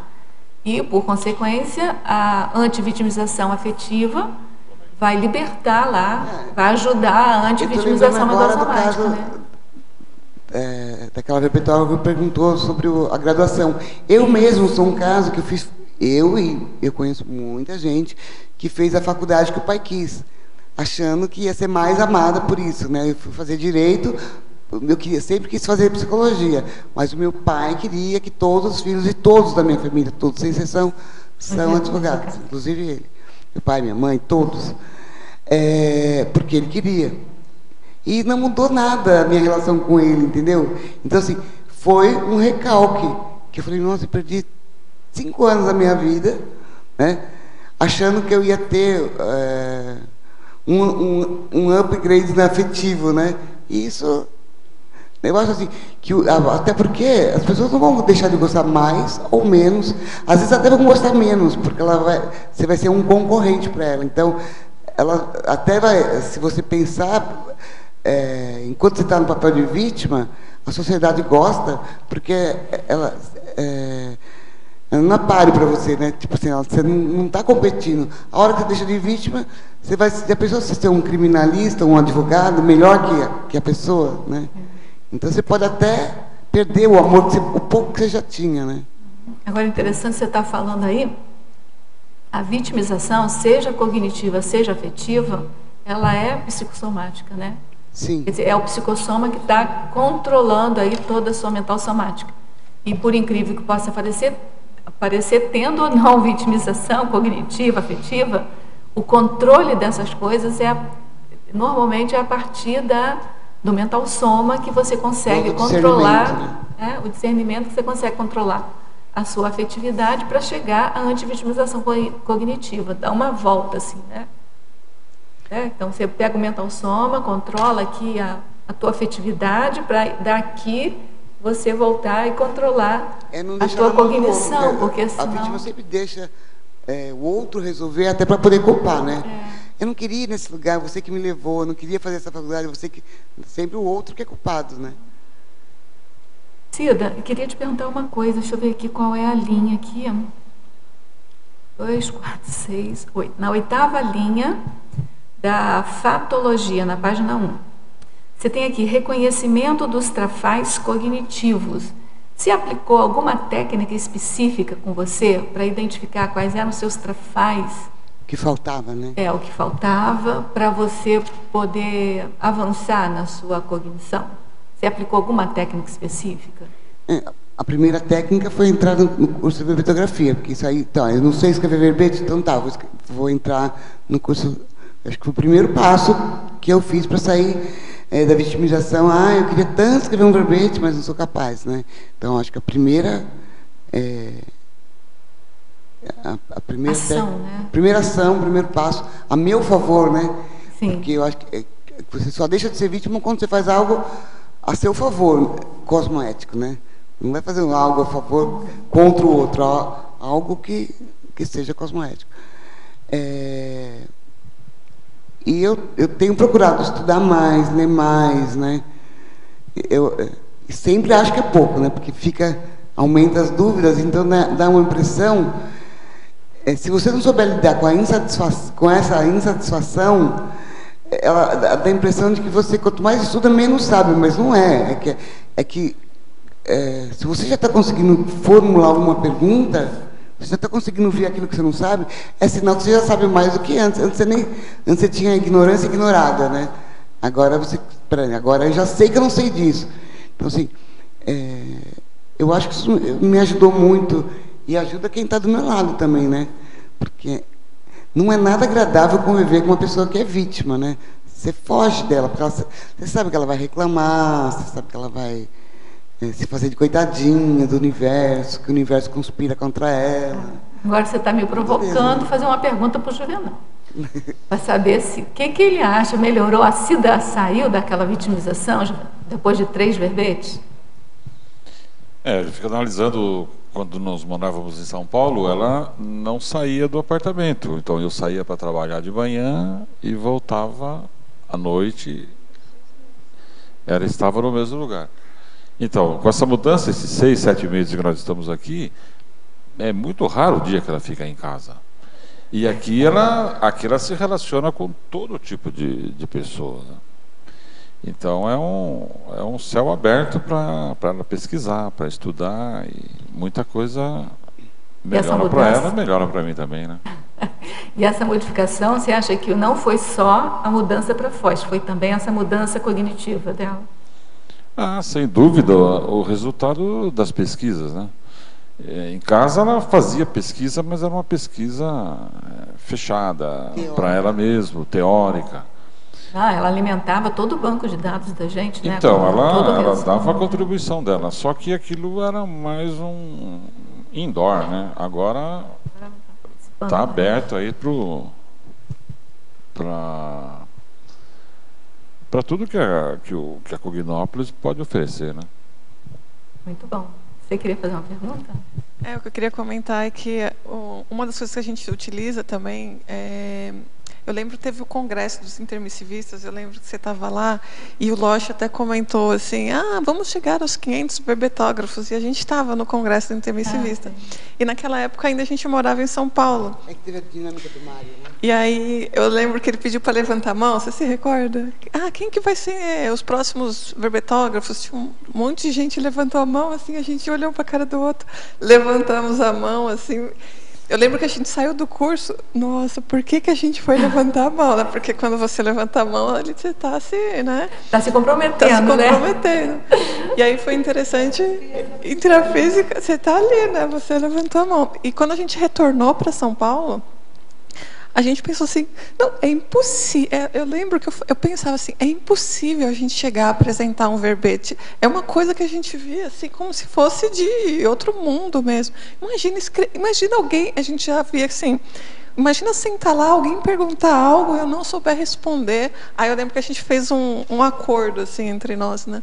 Vamos fazer o seguinte, vamos fazer uma etapa por vez. Vamos primeiro fazer o curso, a gente aprende como escreve, depois a gente escreve, aí a gente estuda e depois a gente... Enfim, uma etapa por vez, porque o que a gente estava entendendo da vítima, ela já vai lá no final e ela não sabe como ela vai dar conta do pior cenário, enfim, já faz um drama, né?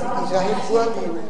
Então, aí o que a gente conversou foi realmente assim, de a gente ver uma etapa por vez, né? Vamos nos capacitando, né? Que aí foi a ideia, ela até escreveu o verbete da capacitação, para a gente então se capacitar, e aí a gente vai, com o tempo, a gente vai se sentindo mais confiante para fazer, né? Mas a gente faz um drama, né? E a gente lembra até hoje, a gente levantou a mão e agora a gente já apresentou os verbetes. Você já tem quantos verbetes? Eu fiz 3 verbetes. E ela 3, andando, né? A gente está aí caminhando já. E Juvenal? Juvenal vai apresentar o primeiro, né, Juvenal? Esses dias aí ele já... Muito bem. Então, gente, aproveitando aqui, convidando as pessoas que estão nos ouvindo aí, né? Ó, um exemplo ótimo desse, não tenham receio, vamos ver lá no programa que vai... Né, um passo a passo que ajuda mesmo, né? Alô, Cida. Aqui na Culturologia, na página 4, se fala na eliminação da cultura do desperdício e o fim da cultura inútil. Qual é a diferença? Estou vendo que no final é quase igual, mas dá para dar uma diferença entre esses dois conceitos? Aonde que está? Na Culturologia, na página 4. Ah, tá. A evitação da cultura, a eliminação da cultura do desperdício cognitivo e o fim da cultura inútil. Desperdício e inutilidade. Qual é a diferença entre pode ser desperdício cognitivo por exemplo, você está com um verbete pronto para defender não quero mais, não brinco mais, né? Aí está desperdiçando oportunidade, assistência. Esse é um exemplo. E da cultura, o fim da cultura inútil, ficar vendo revista Contigo,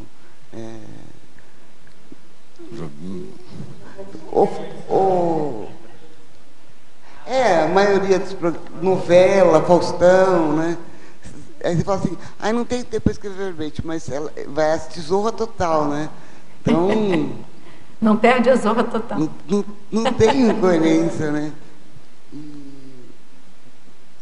A cultura do desperdício é isso. A gente tem um verbete da Helena Monfroy que é... Antidesperdício. Tem 2 verbetes dela que falam sobre desperdício. Do marasmologia. Marasmologia, né? E o antidesperdício também. E tem a ver com esse aqui tem a ver com o verbete da Helena Monfroy, que a gente desperdiça as oportunidades, o amparo. Hoje em dia tem muita coisa para a gente aprender e a gente desperdiça tempo, oportunidade, a paciência do amparador, tudo, né? Certo. E aproveitando, por 2 vezes eu quis falar, mas me segurei com relação à questão da cultura e da transformação da escrita na Rosa. Casualmente, eu revisei os artigos daquele Interparadigmas, que são os doutores da Conscienciologia, e, servindo de exemplo, o trabalho da Rosa foi o mais acertado, pelo menos gramaticalmente, né? Não teve quase nenhum erro, só vírgula, coisa pequeníssima. Aprendi a escrever, então. Não, nesse ponto, por isso serve, é um exemplo de superação da questão da dificuldade que eu estou tendo até hoje, que a Isabela falou, é a questão da passagem, principalmente da escrita literária, para a escrita conscienciológica ou tecnocientífica, que é um gargalo que está me sufocando, não consigo sair quase.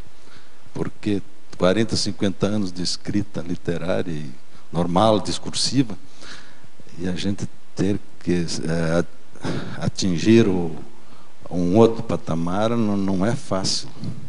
Você está falando uma coisa, Ricardo, eu estou lembrando de uma coisa que para mim é muito sério, que eu não sei se eu não estudei tanto assim sobre vitimologia que a ponto de saber se é a porcentagem, né? Mas assim, eu vou falar de mim, que a pessoa que tem um padrão de vitimização, ela gosta de prazeres imediatos.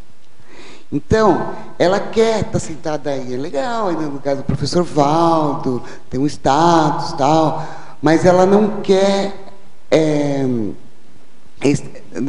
passar por esses percalços, porque ela não vê o prazer. Então, por exemplo, quem tem, aí ela sentar ali eu quero, mas ela trabalha, aí ela senta e vai comer um chocolate, que dá um prazer imediato, né? Só que daqui a pouco ela vai ficar na melim, porque aquilo fez ela engordar, porque fez ela não sei o quê, e a mesma coisa que recuar. Então, por exemplo, o que eu acho que a grande virada para a antivitimização é a pessoa ter prazer de construir essa cognição. Então, por exemplo, você quer ser um professor docente da Conscienciologia. Então, quais os passos? E sentir prazer. Olha, consegui mais um passo. Mas a pessoa fala assim, ufa, consegui mais. Ela é como se fosse o castigo. A lição de casa é um castigo. Ela não sente prazer da lição de casa. Né? Você colocou aqui um trinômio. Motivação, trabalho e lazer. Eu estou vendo aqui, ó, na terceira linha, o trinômio automotivação, trabalho e lazer. Esse trinômio é muito sério, porque não é você fazer só o que você gosta de fazer, porque aí você estaria fazendo lazer só. Esse trinômio, eu aprendi esse trinômio a duras penas. Não é você só fazer o que gosta, é você gostar daquilo que precisa de ser feito, que é isso que você está falando. Rosa, sabe do que? Olha o que eu fui lembrar da história dos 3 porquinhos. Eu lembro que essa história me chamava muita atenção quando eu era criança, porque aquele que tinha o prático, né, que queria ter um prazer mais prolongado, então ele perdeu tempo de construir uma casa, e ele era o chato, né? Os irmãos, os 2 porquinhos lá construíram uma casa de madeira, não foi? Primeiro de sapê, aí viram que precisava de uma melhor, mas assim, queria rápido para se livrar daquilo, né? A ponto do lobo mau querer. Então, assim, no fim ele foi, não lembro direito da história, mas o outro que perdeu tempo, então ele teve um prazer mais prolongado, né? Então, esse recalque que às vezes eu acho que a gente tem, que a vítima tem, é por causa da coisa imediata. Então, assim, ela quer apenas curtir o momento. Ela não pensa que aquele momento, que o prazer que ela pode ter de construir a casa, né? Eu vejo que uma das coisas que eu senti muito, esse dia que eu falei que veio toda a crise, que estava com sexo, que tinha esse padrão de vitimização, a coisa que eu mais senti foi assim, nossa, por que eu não consigo sentir prazer de estar construindo essa história, né? Você não vê a hora de se livrar daquilo, né? E tem a ver com o verbete que a Juliana escreveu, que é aqui e agora. A gente nunca está aqui agora. Aí não vejo a hora que termine. Poxa, mas uma coisa prazerosa que eu quis, ninguém está me obrigando. Então, assim, da gente descondicionar que não tem mais a mãe que pôs em castigo, que você tem que estudar. Estudar para a prova é um castigo, né? A gente não consegue descondicionar isso. Não, peraí. Estudar para a prova vai fazer com que eu tire uma nota boa, que eu consiga uma graduação, que eu consiga... Eu estou construindo a minha história, né? De prazer, né? É o trinômio. Esse trinômio que você colocou aqui é bem sério. Para o verbete para tudo, para sair da vitimização A minha vida profissional eu fui professora de matemática. Eu gosto muito de matemática, eu gosto muito de ser professora. Eu achava assim, poxa, esse trinômio para mim é tranquilo, né? Motivação, trabalho e lazer. Aí eu cheguei aqui na Conscienciologia, comecei a assumir algumas tarefas e tal. E aí, aos poucos, né, com orientação até do professor Valdo também, não, você não tem que fazer o que você gosta, você tem que fazer o que é necessário ser feito e ter satisfação, motivação para fazer. E aí, aos poucos, eu fui entendendo que, durante a minha vida profissional, eu não fazia o trinômio. Eu simplesmente encontrei uma profissão que eu adorava, entendeu? O problema é diferente, o problema é você ter que fazer alguma coisa que você não tem muita aptidão para aquilo, ou que não gosta tanto assim desse prazer imediato, né, que você fala, e fazer daquilo um desafio evolutivo, ter uma motivação por aquilo, a ponto de se satisfazer, né? Esse ter prazer aí é se satisfazer em estar fazendo aquilo. Aí eu, puxa vida, caiu uma ficha assim que eu não... Até nessa historinha bobinha de criança, né, dos 3 bloquinhos, mas olha, o que eles queriam? Eles não estavam nem um pouco preocupados de assistir ninguém, eles queriam apenas resolver aquele problema imediato. E o outro, como foi mais prático, como perdeu mais tempo, ele conseguiu assistir os outros 2 irmãos, né? Então, quando a pessoa ela é mais prática, você faz o que tem que fazer. Hoje você está ajudando quantas pessoas a escrever o seu verbete? Então, assim, você suou para aprender a escrever o seu. E hoje, quantas pessoas, não é só os 2 porquinhos, você está ajudando um monte de gente, né? Então, a porcaria. Não, mas é uma historinha boba, né? E que tem tudo a ver, né? Porque ele não se preocupou com... Porque os outros ficavam fazendo bullying com ele, né? Ele seguiu o caminho dele e não se preocupou com os outros estavam falando. Fez aquilo que ele achou que era certo. E acolheu os 2 irmãos, né? Então, acho que quando você faz a coisa certa, você está pronto para ajudar o outro. Uhum. Agora, tá. Eu queria fazer uma complementação, como o senhor tinha...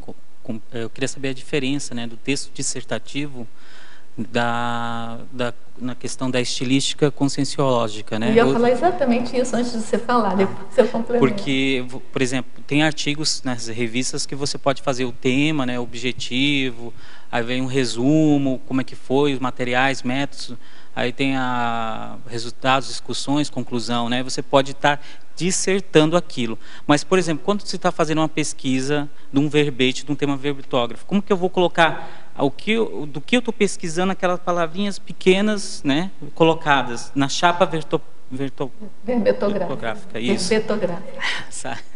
Então, eu queria saber, desse uma dica, uma palha de como são os métodos, qual a diferença disso, como é que é feito. Você quer responder? Pode ser tanto a Cida como a Rosa, né, que é da Explosopá. Você já tem tema, né? E já está em revisão? Começar a escrever agora. Tá. Então você já está inscrito no... Ele vai fazer, não vai? Hã? Vai fazer o curso. Não fiz. Eu tenho um livro, né? Mas eu tenho que Então, esse você pode fazer em casa. Programa esse é o primeiro passo, né? Eu não sei se tem para baixar o manual, senão... Não, eu tenho um manual. Eu tenho um manual, tenho. Já te ajudou bastante. O curso, eu acho que ele me ajudou bastante.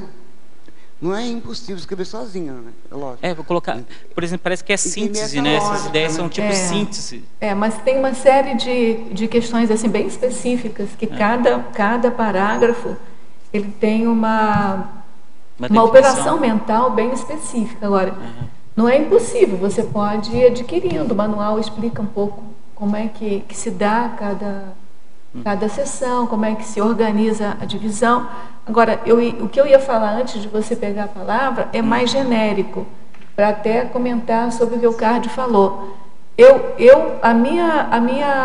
Vamos chamar assim, o meu deslanche na escrita começou quando eu me deparei com a possibilidade de escrever com esse estilo apostilhado que a gente aprende aqui na Conscienciologia, que é um estilo específico do professor Valdo, que é você escrever parágrafo por parágrafo, pegar aquela síntese daquele parágrafo, colocar uma palavra-chave, né, em negrito na frente.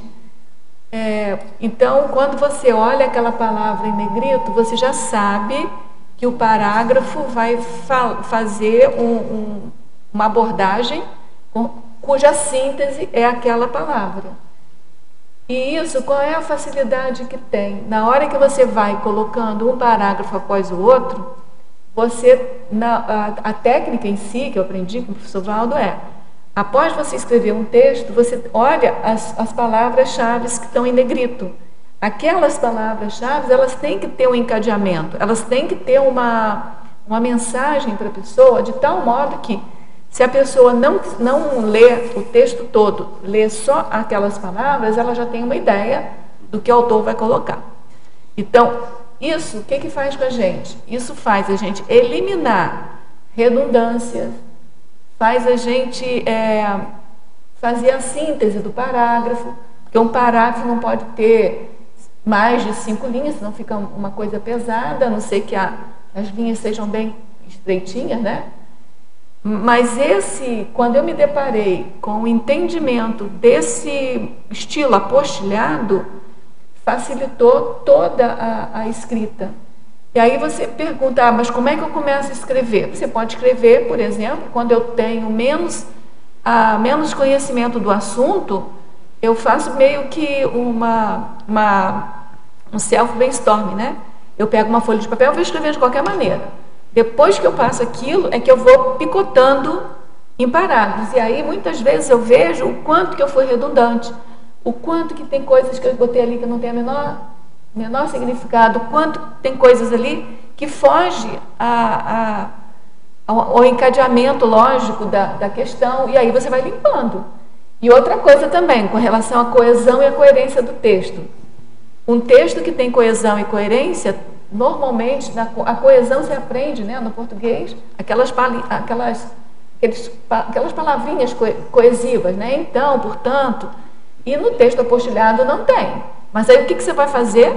Você vai lendo parágrafo por parágrafo e vai vendo se de um parágrafo para o outro, se você tem alguma falta, alguma ausência de raciocínio ali que precisa ser preenchido para que o leitor faça toda a... Mas também não delimita, assim, o conteúdo?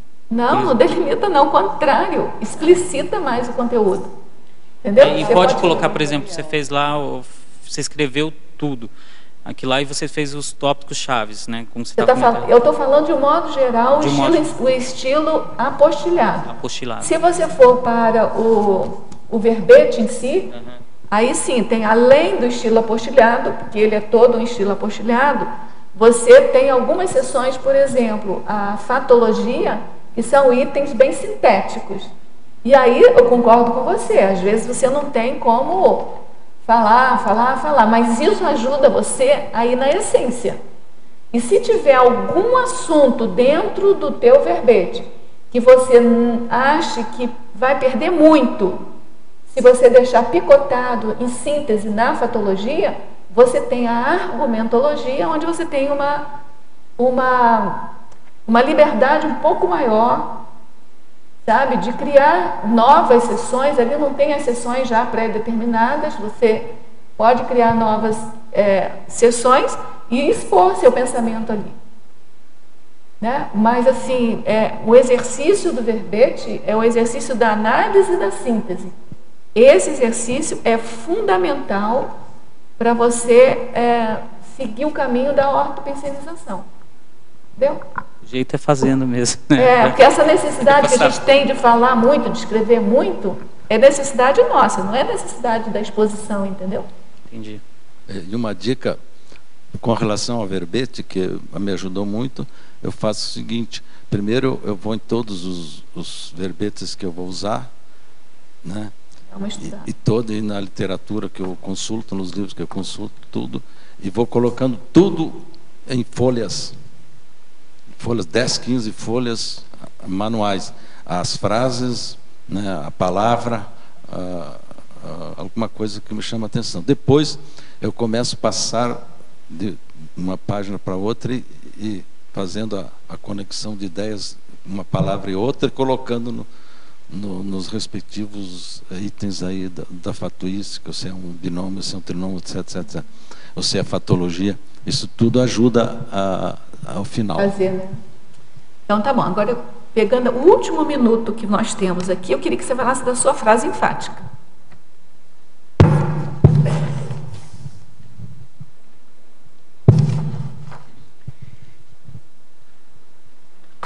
A antivitimização cognitiva, ela atualiza a Consim quanto à bagagem pessoal de conhecimentos adquiridos ao longo da série X, sendo assim propulsora da autolucidez e maturidade. É quase que você fazer um conscienciograma aqui da tua cognição, né? Você vai atualizar, então não adianta você ficar assim, que o outro falou, os rótulos que você teve, você vai atualizar, então contra fatos não argumentos, então, você vai ver daquilo que você já foi capaz, já se superou. Então, e tem a ver, até aquele exemplo que eu citei, às vezes a pessoa nasce já, não sei escrever, tipo, para não correr o risco de escrever, né? Não, agora eu já superei isso, agora eu acho que a antivitimização, ela te atualiza e ela te oportuniza ser você ser realista com você mesmo. Então, isso te dá mostra com transparência onde você precisa melhorar, onde você precisa isso aqui já estou 51%, isso aqui eu preciso melhorar mais então eu acho a frase é muito séria, essa muito coisa séria. da atualização. Também acho, por isso que eu te perguntei, que você termina com autolucidez e holomaturidade. Então eu acho que é muito sério, né? A autolucidez é tudo na vida da gente, não é isso? Cida, muito parabéns aí pelo teu verbete, pela sua defesa. A gente está aguardando outros verbetes seus, né?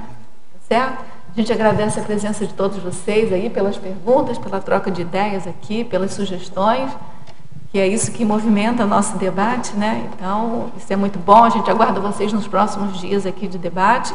Nós agradecemos a todos aí, teletertulianos também, que participaram, que movimentaram com as energias aí o nosso debate, e a gente passa aqui para as divulgações. Obrigado. As pontuações da tertúlia de hoje são 17 assinaturas no livro de presença, 17 perguntas presenciais e 12 perguntas respondidas online. Hoje nós temos 2 recados: a Pilar com o programa Verbetografia e a Beatriz com curso avançado em Saúde Consciencial. Boa tarde a todos. Estou representando a IC de Verbetografia, a Enciclo Sapiens, para convidar a todos os teletertulianos e tertulianos a escreverem seus próprios verbetes, e informando que os interessados em contribuir com o seu verbete para a Enciclopédia da Conscienciologia poderá fazer o programa Verbetografia no formato EAD, que vai iniciar quinta-feira próxima, dia 7 de agosto, e durante 3 meses, até 30/10 deste ano, vai poder confeccionar o seu verbete. E para isso, ele pode, ou você pode, né, mandar o título para títulos@enciclosapiens.org. O curso vai fazer o acompanhamento, liberando as aulas gravadas após a sua inscrição, e também o acompanhamento online uma vez por semana, às quintas-feiras, das 19h30 às 21h. Dessa maneira, o seu verbete estará pronto em 3 meses, só faltando mesmo a revisão final. Para inscrição, procure a recepção do CAEC, ou pelo telefone ou pelo e-mail. Pelo telefone é 45 3525 2652 e pelo e-mail caec@caec.org. Muito obrigada.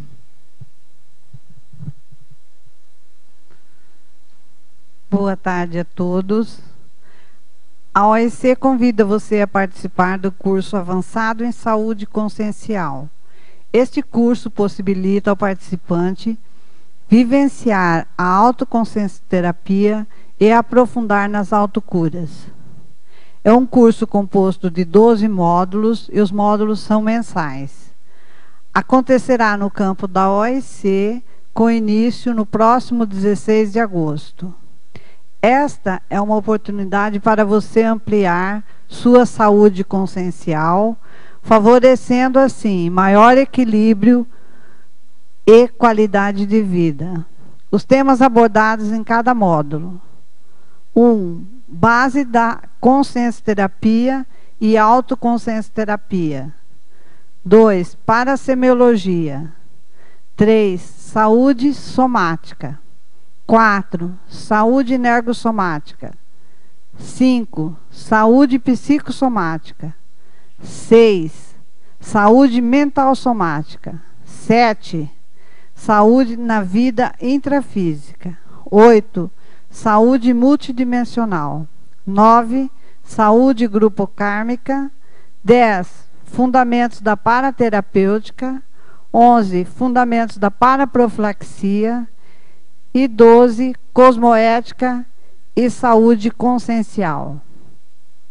Maiores informações pelo telefone. Código de área 45 3025 1404. Ou pelo site www.oec.org.br. Obrigada.